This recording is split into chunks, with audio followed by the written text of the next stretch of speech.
Buenas noches, bienvenidos a su segmento Para que esté claro con Brita Félix. Estaremos hablando de un tema sumamente interesante y común.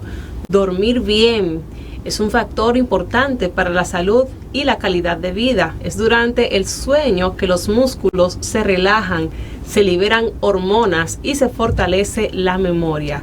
Pero ¿qué pasa cuando interviene casos como el ronquido? Hay causas diversas. Por ejemplo, están las personas que roncan cuando duermen boca arriba después de beber alcohol o usar medicamentos.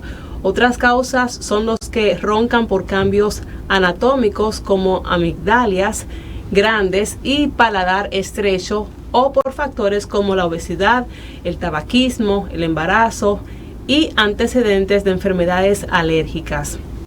Se estima que aproximadamente la mitad de la población adulta del mundo ronca y 1 de cada 10 niños también lo hace. Sin embargo, aunque parecería que roncar es algo normal, no lo es, afirman expertos. Es común que una persona descubra que ronca a través de otras personas que generalmente son familiares o alguien con quien comparte el mismo espacio. A menudo esta compañía se siente incómoda, algunas buscan tratamiento y en algunos casos extremos incluso llevan a la separación de la pareja. La salud física, mental y social de quienes roncan también puede verse muy afectada.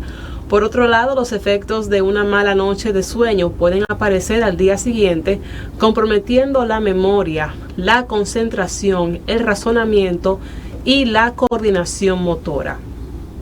Hasta aquí mi participación con ustedes. Esto fue Para que esté claro con Brita Félix. Les invitamos a ampliar sobre este tema y otros en el portal web bajotecho.digital y continuar disfrutando de la noche al día. Muy buenas noches.